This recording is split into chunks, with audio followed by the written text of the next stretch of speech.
ഈ കടമുറിലോട്ട് വെള്ളം വരുന്ന ഒരു അവസ്ഥ വന്നപ്പോഴത്തേന് ചെയ്യാതിരിക്കാൻ മാർഗ്ഗമില്ലായി. രണ്ട് സുഹൃത്തുക്കളെയും വിളിച്ചുകൊണ്ട് ഞാൻ തന്നെ ഇറങ്ങി ആ ഒരു ഓടാമ്പലും ഒരു ചുറ്റിലൊക്കെ ആയിട്ട് അടിച്ച് റെഡിയാക്കിയപ്പം 17 വയസ്സ് വരെ ഒരു കുഴപ്പമില്ലായിരുന്നു. അന്ന് വൈകുന്നേരം പോലും കോളേജ് ഗ്രൗണ്ടിൽ ക്രിക്കറ്റ് മാച്ച് കഴിഞ്ഞിട്ട് വന്ന് കിടന്നതാണ് ഞാൻ. രാത്രി 3 മണിയായപ്പോൾ കാലമാണ്. അതുകൊണ്ട് അവിടെ ഒരു ഹോളിട്ട് വെള്ളം അവിടോട്ട് വെട്ടി വിട്ടുകൊടുത്ത് അങ്ങനെയാണ് ആ വെള്ളമൊക്കെ ഒഴുകി പോയത്. എൻ്റെ പേര് SM സാദിഖ്, ഞാൻ കായംകുളം സ്വദേശിയാണ്. എന്താണ് ഈ ഒരു അവസ്ഥയിലും ഇങ്ങനെ ചെയ്യണമെന്ന് തോന്നാൻ കാരണം? എൻ്റെ ഇത് എൻ്റെ കടമുറി. ഈ കടമുറിലോട്ട് വെള്ളം വരുന്ന ഒരു അവസ്ഥ വന്നപ്പോഴത്തേന് ചെയ്യാതിരിക്കാൻ മാർഗ്ഗമില്ലായി.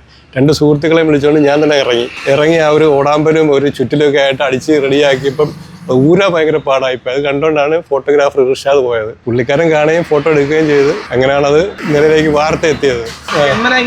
അല്ല 17ാമത്തെ വയസ്സിൽ ഒരു സ്വപ്നത്തിൽ നിന്നോളം കാല് തളർന്നു പോയതാണ്. ഞാൻ ഒരു പുസ്തകം എഴുതിയിട്ടുണ്ട്, ഒരു വീൽ ചെയർ സഞ്ചാരിയുടെ ഹൃദയതാളം. 17 വയസ്സ് വരെ ഒരു കുഴപ്പമില്ലായിരുന്നു. അന്ന് വൈകുന്നേരം പോലും കോളേജ് ഗ്രൗണ്ടിൽ ക്രിക്കറ്റ് മാച്ച് കഴിഞ്ഞിട്ട് വന്ന് കിടന്നതാണ് ഞാൻ. രാത്രി 3 മണിയായപ്പോൾ കാല് തളർന്നു. ഒരു സിംറ്റംസ് ഇല്ല, ഒരു ലക്ഷണങ്ങളും കാണിക്കാതാണ് കാല് തളർന്നത്. ഇവിടെയൊക്കെ ഇതൊന്നും അല്ല.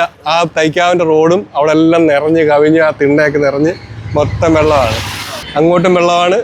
മൊത്തം വെള്ളം വെച്ചാൽ വെള്ളത്തിന് വല്ലാത്തൊരു ചെയ്താണ്ട് ഇവിടെ കടയുടെ മുന്നിലേക്ക് വെള്ളം വന്നപ്പോൾ അവിടെ ഒരു ഹോളിട്ട് വെള്ളം അവിടോട്ട് വെട്ടി വിട്ടുകൊടുത്ത് അങ്ങനെയാണ് ആ വെള്ളമൊക്കെ ഒഴുകിപ്പോയത്. പക്ഷേ ഇനി അടുത്ത മഴ വരുമ്പോൾ അതേപോലെ വെള്ളം കാണും ഇവിടെ. കാരണം ഇത് ശാശ്വത പരിഹാരമല്ല ഇപ്പം ചെയ്തേക്കുന്നത്. അധികാരികളോട് പറഞ്ഞ് കുഴഞ്ഞിരിക്കുകയാണ്. കളക്ടർക്ക് പരാതി കൊടുത്ത് കളക്ടർ അന്വേഷിക്കാൻ വന്ന് കളക്ടർ നോട്ടീസ് അയച്ച് മുനിസിപ്പാലിറ്റിക്ക് അയച്ച് മുനിസിപ്പാലിറ്റി വന്ന് അങ്ങനെയൊക്കെ പല സംവിധാനങ്ങളും ചെയ്ത് നാട്ടുകാരെ ഒപ്പ് ശേഖരിച്ചുകൊണ്ട് കൊടുത്തോണ്ട് മുനിസിപ്പാലിറ്റിയിൽ ഇതിലൊന്നും ഫലം ഇതുവരെ കണ്ടിട്ടില്ല. കാണുമെന്ന് പ്രതീക്ഷിക്കുന്നു.